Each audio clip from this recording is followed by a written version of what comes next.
L'Église est une habitation sacerdotale. Vous vous rappelez qu'il a été dit que les vêtements du souverain sacrificateur devaient être pour gloire et pour ornement, beauté.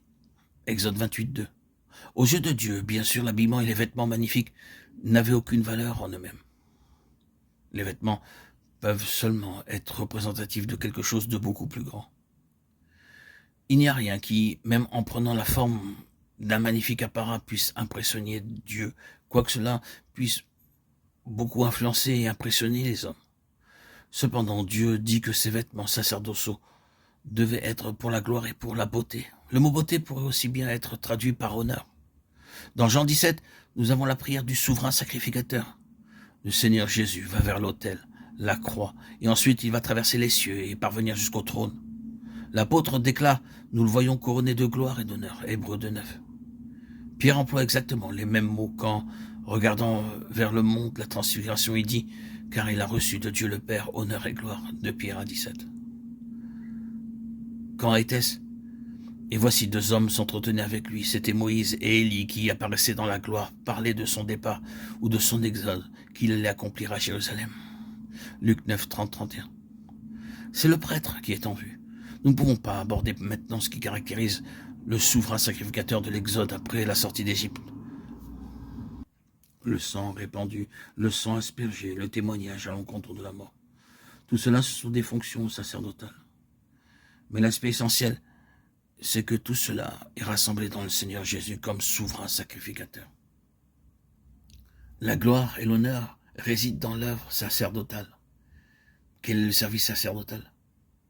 C'est encore cet aspect de la satisfaction de Dieu concernant la justification et la destruction du terrain de la mort et du jugement comme étant quelque chose de spirituel.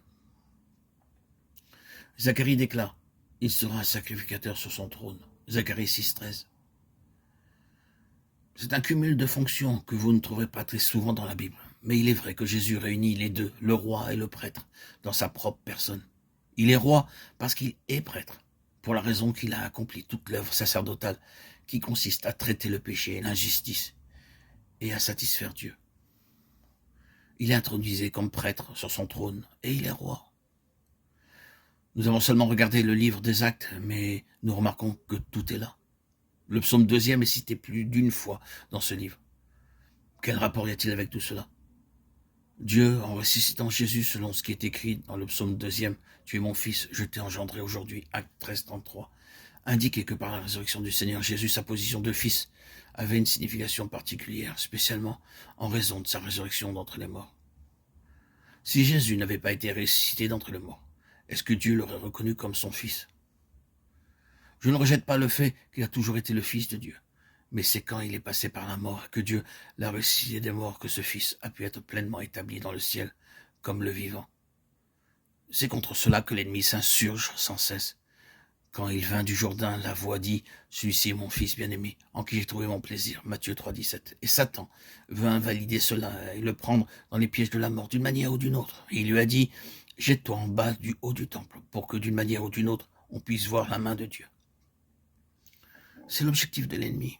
Chaque tentation a eu pour but d'écarter le Seigneur Jésus de la voie du bon plaisir du Père et de l'amener dans la voie de la condamnation et de la mort.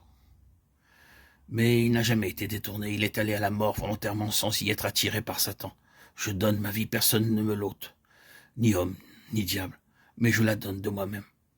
J'ai le pouvoir, la puissance de la donner, et j'ai le pouvoir de la reprendre. Tel est l'ordre que j'ai reçu de mon Père. Jean 17, 18. Dieu ressuscitant Jésus selon ce qui est écrit dans le psaume 2e. Tu es mon fils. Je t'ai engendré aujourd'hui. Psaume 2:6, Acte 13, 33. Jean 10, 17, 18.